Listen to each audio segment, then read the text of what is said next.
everyone, welcome to the next episode of Nell and Friends. Today we have the wonderful Rebecca Newenham with us, who is the owner of Get Ahead VA. I will get Rebecca to introduce her and the business herself. So hey Rebecca, and off you go. Thanks, Nell. Lovely to be with you today. Yes, I run Get Ahead, so we are an outsourcing agency. So I have a team of often described as virtual assistants that support our clients, and our clients being busy business owners around the UK who are in that situation where they're growing and scaling their business and they've recognised that they can't do it alone, and perhaps employing someone isn't always the right solution. So they come to us for that remote support. Yes. Now, also on top of that, let's just instantly put that out there. It's not just Get Ahead that's situated in Guildford, where you're based, but actually you also started a franchise. Yes, so 3 years ago we launched the franchise, so we're growing regional offices around the UK. So at the moment I've got Berkshire, West Surrey down south, and then South Yorkshire, Leeds, and we're opening a couple more in the next couple of months. So it's really exciting times. I'm sure we'll talk about that as we go through today's interview, but let's just backtrack to start with to a couple of months ago. Where did you first notice or start noticing that something was coming, that there was all of a sudden commercially that there was going to be a challenge?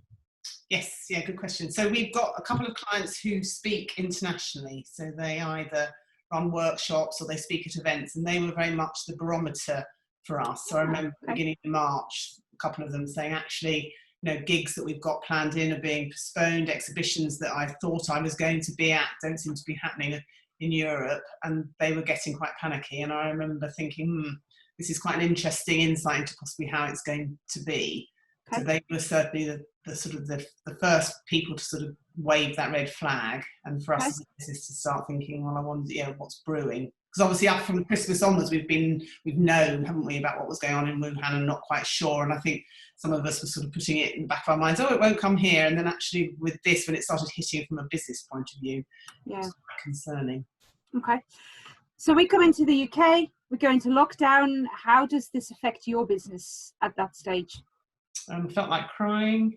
But obviously, working with you now was amazing, and I think that I wanted to do a big shout out to you at this stage because you sort of picked everyone up and said, right. And I just remember you saying, look, there are lots of things we can do. And you also said to me, I think you'll come into your own in this scenario. And I remember thinking, I'm not sure about that, Nell. But actually it was that whole seeing it, not in a positive way, but actually embracing it and thinking there isn't much we can do about this. It's how we react to it. And I remember Marie, who runs my West Surrey office, saying, we've got to play the long game here. We can react in certain ways, but a lot of it is around our mindset.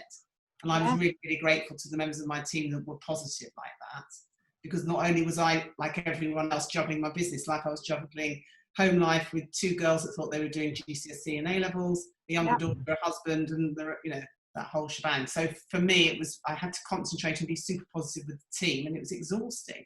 Thinking if I'm going to carry on like this, I'll be needing a lie down every half an hour. And also the WhatsApp messages, and suddenly everything was on fire in terms of communicating. So the day seemed to be very long. And I remember thinking, I don't know actually how long I can deal with this from a momentum basis. And that's where you were amazing at sort of helping me sort myself out, and me realising I need to be in control here for the team. And it was a testing time, but it really showed everyone's true colours.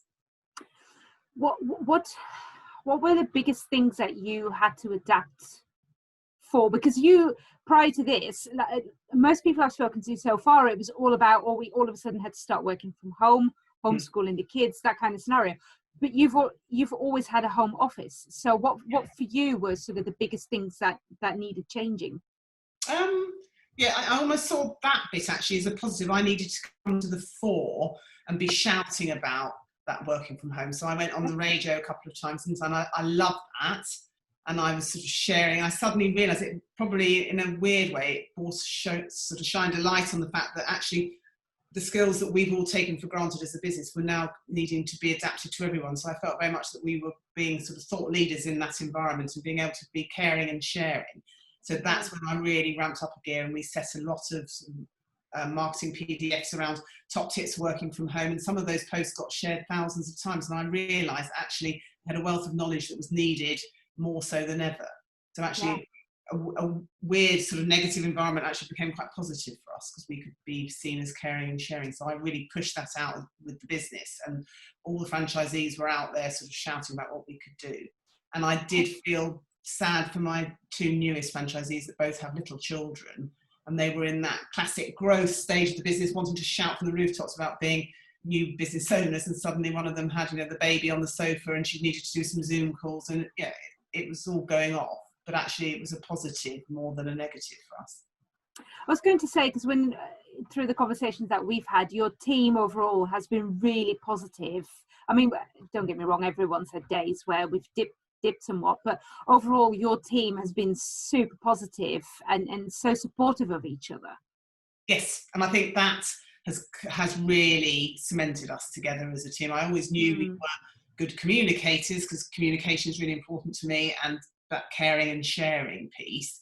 But we have all really shown that we're not competitive, we're not infighting, and people are really positive around everyone's wins that they've had in the last few months, even down to sort of birthdays. I realised probably before we've always sent birthday cards to the team and acknowledged it that way, but now we were ramping that up again. We were having Zoom calls with a gin or a glass of fizz at the end of the night to celebrate the birthday, and I think that added to that feeling of the remote team but part of the bigger family picture. Actually, we were genuinely wanted to celebrate a birthday, and we wanted to sort of see each other.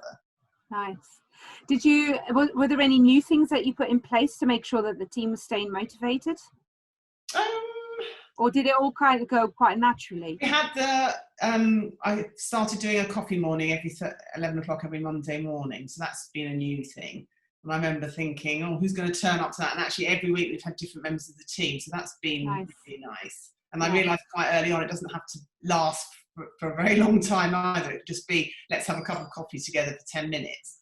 And I do find that I generally have to sort of lead it, but it's been interesting who's grown in confidence, especially on the video calls, because obviously you and I have naturally done video calls before, and that's part of how we communicate. But for those members of my team that have never done a video call, I've really seen that shift, and suddenly they're not so panicky about what they've got in their background or what they actually look like, and people have been more real. Nice. Oh, I like that actually. What have been the biggest obstacles or issues for your business? I think that feeling of cash flow. So how is it going to be? And it's been slightly unpredictable with some clients. So some did the immediate pause, and we knew then they might not come back for a few months. And actually now we're seeing them all picking back up again, which is great. But I think the hardest thing for me was motivating the regional offices to understand that actually there will be some dips in what work comes in, and that actually we shouldn't feel that we're being greedy or inappropriate by promoting the services that we offer. So Marie and I did a webinar around, actually this is the time to really ramp up your marketing. And I remember feeling a little bit awkward, thinking, should I really be pushing this? Because actually people are having to really streamline and be aware of where they're spending the cash. But actually getting out of our comfort zone slightly has worked in our favour, I think. Okay. Some of the wins that you've had? Fantastic new clients. Lovely team of 11 actuaries that before lockdown the team had never worked from home. They had a central London office, and we'd spoken briefly before lockdown, and they were talking about actually wanting a member of admin staff to go into their office. And I remember thinking, that doesn't quite fit with the way we work, but I would certainly consider it. And then as lockdown happened, the conversation carried on. It was slightly drawn out, but we've now signed them up, and we've got a VA working for them, and they're describing her as the glue for the business, which I love. That's a description. But the MD said, I don't even know why we've got a central London office anymore. And for them, and I'm seeing that a lot actually with clients that are now giving notice in on buildings or just reviewing how they work. And that's a flexible piece. So that plays in beautifully into our business model. It does. Did you design any new services or products, any things that were new to put out there?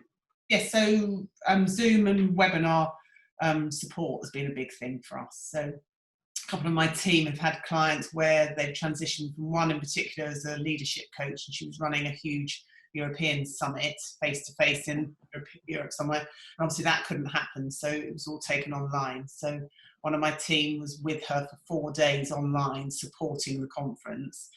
doing the chats, sorting out the breakout rooms, and that's been a big. And I've noticed, as you know, I host LinkedIn Local Guildford near us, and yesterday I had the same support because I needed that to sort of be able to concentrate on what I can do best without worrying about the IT. So we've really pushed that as a resource, and then looking at more packages, because I've noticed there's been a shift. We've always said, we charge to the minute, we're totally flexible, and actually I'm noticing new clients especially saying, actually I need to manage my budget better. So that's great that you're totally flexible, but either what could you do for me in this amount of time, or can I buy a package so I feel I've got some control over my budget?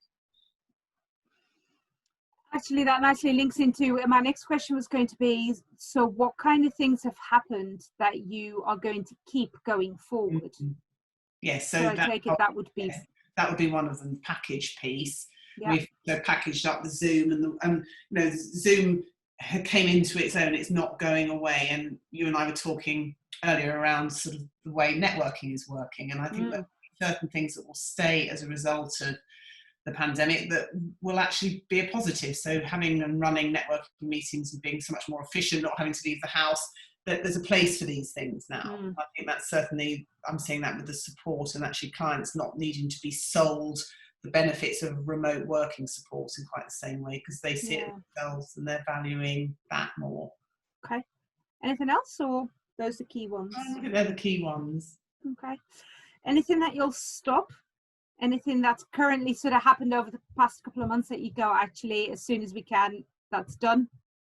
No, I don't think so, actually. I think we've because we were set up in a way that was slotted into the lockdown anyway. I think one thing I'm going to encourage, I'm trying to encourage, is for the team to take more holiday and have a bit of a break. So I think everyone's been maxed out, as we all have. And it's been very easy, especially for me, to be chained to the desk thinking, actually, and it's that whole busy versus productive piece. Yeah. That's where you've been really helpful at sort of saying, well, what are your goals? And I've loved the 5 priorities I've sent you every day, most days. That sort of I was just going to say every day. Do we want to reword that? Yes. But I think that's what was great. You were very aware of sort of saying to us, it can be personal and business ones, the priorities. I think everyone's become a little bit more, not truthful is the wrong word, but we've become more open, haven't we? That, okay, I have an office at home. I also have children, a husband, animals, blah, blah. I'm not going to go shh every 2 minutes and pretend it's just me on my own in my ivory tower. So I think people are more authentic, aren't they? And that's something I value. Yeah. One thing I quickly want to pick up that we haven't really spoken about yet, but that I feel is important to sort of bring out. I remember having a conversation with you very much at the beginning of lockdown around, let's just focus on the core businesses, you call it, the actual, the getting clients in, and almost forget about the franchise side. Talk me through what kind of things you've done from a franchise perspective to get new franchisees in. Yes, and that's been really exciting because I've gained, as you know, 2 new franchisees that I had never spoken to before lockdown. And I remember you saying, well, there may be a real opportunity here. And I'm thinking, oh yeah, right now. Yeah, whatever. About that. But actually, it's been really interesting because varying and making sure that my marketing has been split between promoting the core business and the franchise, and not being scared to say, ooh, I'm here, I'm an opportunity, has actually enabled me to educate people. And both Sarah and Emma, who are joining me over the next month, one was furloughed and then made redundant, and the other one was looking for the opportunity to have once her daughter starts school. So were the ideal opportunity for them. And actually I didn't feel embarrassed then talking to them, and sort of actually we were giving them a positive and they were really key. So that's been, and I've got another in the sort of the pipeline that I'm talking to. And I guess it's been interesting just reviewing, where I promote the franchise. And again, you've helped me be much clearer at tracking where I'm finding people. So I can easily say to what franchise, yes, I got Sarah. Sarah came to me through your portal, and then that works really nicely. So they're really happy. We're going to do a big case study and they're going to publicise it, because obviously it's a win-win for both of us. Yeah, exactly. I think the lockdown has certainly made me more attuned to being more organised and actually tracking things, which is possibly often what I just keep in my head rather than written down. So you're obviously well bedded into the local community. You've got your ear to the ground through various different sources. What do you think from a business perspective is going to happen in the next 12 months now that we're starting to come out of lockdown? Yeah, I think people are certainly going to be more choosy about where they spend their time and money. And there's also the flip side of actually being supportive of the local business community. So I'm noticing that a lot more, people wanting to buy locally and support each other rather than, even down to sort of getting printing done. Why shouldn't we actually support the local printers rather than doing everything remotely and online? So I think there's a big shift in that. Actually, people are being more generous of each other and listening more and appreciating what we've got locally, both on a business and a personal level. That's a nice one. I like that one. You're the first one to say that, so I like that. That's really good. Now, for you yourself, what are you looking forward to the most once we are allowed to do so again? What are you looking forward to the most? Seeing people. Well, I think that's been an interesting one. I am quite an extrovert and I get my energy from seeing other people. So I have felt slightly claustrophobic in here sometimes. Although there is a lot of people in your house. Yes, love you all. So I think too much. Yeah, exactly. And then that I'm wearing my Greek-looking tops. I'm hoping we might be going to Greece in the next few weeks. So I've got everything crossed. And then I'm having a slight panic. Then what happens if we do go and I've got nothing to wear? I'm going to have to go and do a message. But I've been much more compartmentalised, I think. And my father has been in France for the last few weeks, and that was quite encouraging to me to see. He needed to go and be somewhere else, and he absolutely loved it. So it's been quite nice to sort of see, as a reminder that there is life outside of here, but also being very careful in the same breath as well, so not getting overexcited. But I'm going out for a drink with a friend tonight as well. So my diary, which I absolutely love, that I felt like I was looking at someone that had died diary at the beginning of lockdown. I remember sort of looking at these events that were meant to be happening and thinking, well, who is this person? Because that's not happening. And now my rather bare diary is slowly filling up again. And I think from a personal point of view, I've really noticed who my friends are, as I have on a business networking, my professional family. I've been interesting who I've wanted to keep in touch with, who has kept in touch with me, and who I possibly talk to much more than I would have done normally. And I got that both on a personal and a business level. It does sort of make you hone in on actually who you want to spend your precious time with. That's an interesting one, isn't it? It's that whole piece around you become who you hang out with scenario, but actually else you might be less aware of that, where now, like you say, because there is less time, because we've all been so busy, you just focus more on actually who do I want to hang out with. Yes, yeah, absolutely. And having a bit more time for yourself. My Pilates started a couple of weeks ago, and I hadn't quite realised how much of that I'd missed. I've kept my exercise up on Zoom and things, and I'm going to see my personal trainer face to face in a couple of weeks, and that would be amazing. Yes. It's sort of certain things you've managed to keep going, but you do suddenly realise actually what you get from that face-to-face connection. So in answer to your question, that's what I'm going to do more, is that face-to-face piece, but with the right people. Okay. Last question. What have you learned about yourself during these past couple of months? Ooh. Yeah. Well, I think I've reminded myself that I do need other people, but I've also reminded myself that I do like myself as well, and that I am okay on my own company, because sometimes I used to think, I need to see people, and being at home on my own is a very rare occurrence, but actually I crave time on my own as much as I probably do seeing other people, and I quite like that. And so the whole dog walking thing's been amazing for me, and I have been grown up and enjoyed time on my own doing that, so I think that's been a big learning for me, but also learning who I like and who I don't like to spend time with, because time is so precious. Yes, time we will never get back. That sounds really serious all of a sudden. Yeah. The time you never get back. The time that's gone is gone.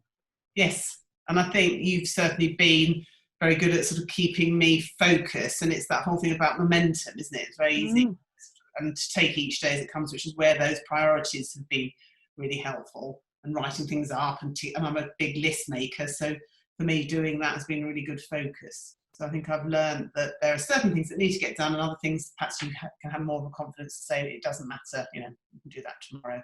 Yeah. That's important. Oh, lovely. Thanks very much for your time, Rebecca. I think you know this anyway, but you're a terribly inspirational lady, and you are amazing to hang out with. I'm always glad to come and see you, whether it's your office, my office, or over this kind of scenario. Now. Yeah. It's mutual. But I think you've been a great example of how to kind of keep your chin up, keep going throughout all of this, because as business owners, that's what we do. I think we have the same ethos when it comes to that. We've chosen this, so we might as well, you know, roll our sleeves up and just get on with it. What can we do? And then just make it happen. So yeah, it's been a pleasure so far to see that and to be part of that, and I look forward to some more awesome things that we can achieve. Thank you very much for your time. Thanks, Nell.